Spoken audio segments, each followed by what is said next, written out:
Pour moi, l'Algérie, c'est d'abord un lieu, Blida, où je suis née.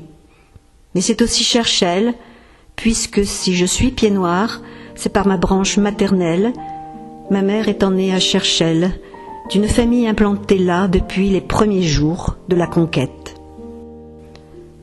L'Algérie, c'est ensuite ma prime enfance, que j'ai vécue aux 4 places La Vigerie, autour de la place de l'église Saint-Charles. J'y ai vécu entourée d'amour, de mon père et de ma mère, parents lumineux, et entourée d'une chère famille.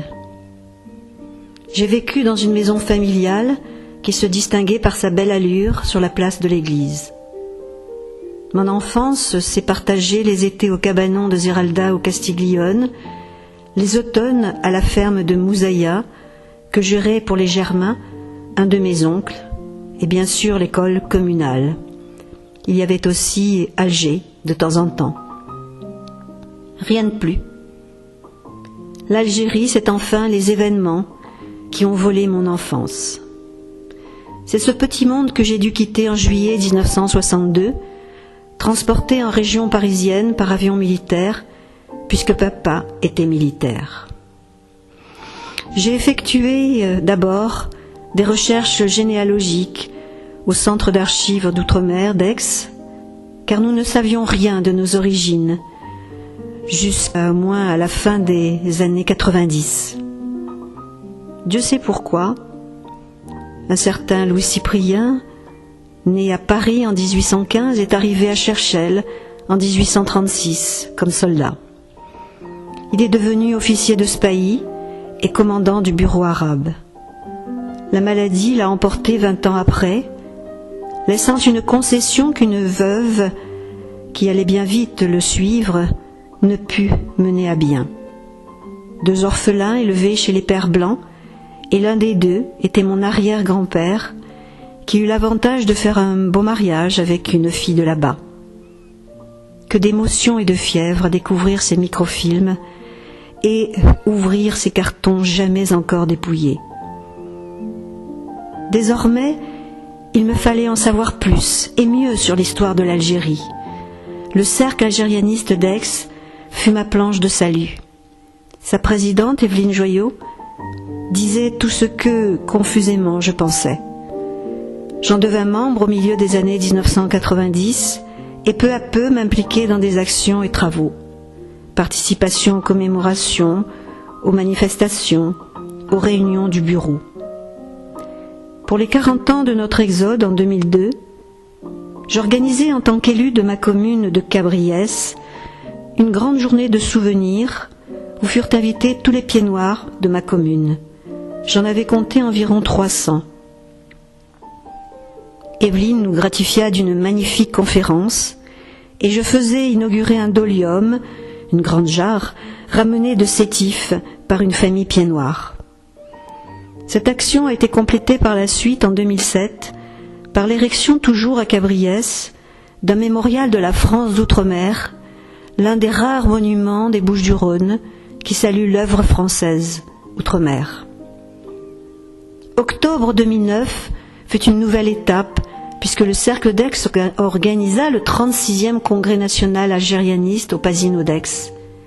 Le thème de la transmission fut choisi, imposé, dirais-je, par notre cercle, qui en faisait son principal axe de réflexion depuis quelques années déjà.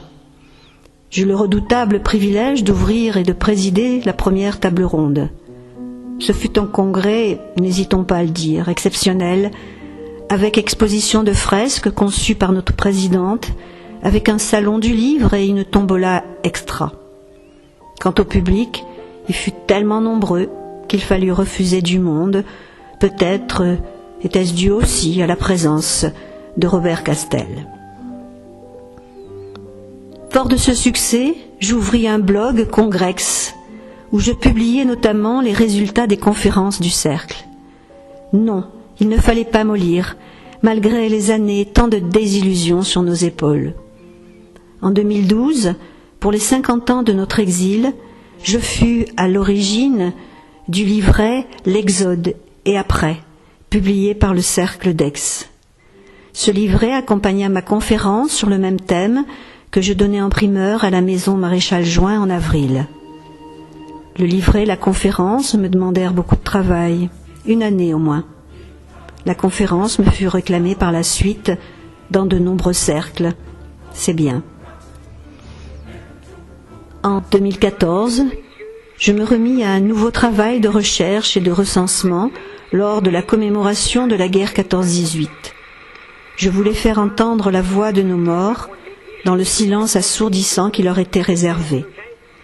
Là aussi, une bonne année de maturation pour une conférence donnée le 7 novembre 2014, à laquelle je fis participer tous mes amis du bureau pour les lectures et y associer des témoignages d'amis algérianistes. Ce fut encore une journée mémorable.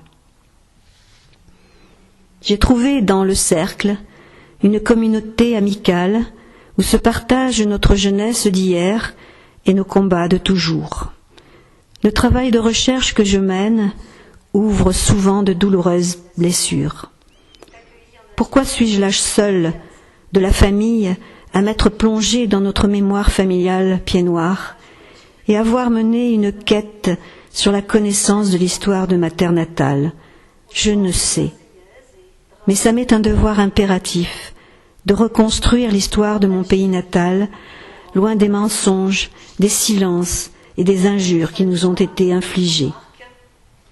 Je continuerai du mieux que je pourrai. N'échappe-t-on pas à la mort par la transmission?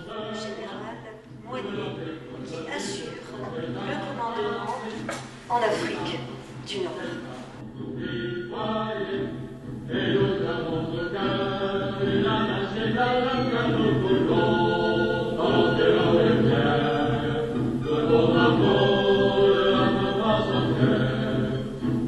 Quelqu'un venait à y toucher, nous serions là pour ouvrir à ses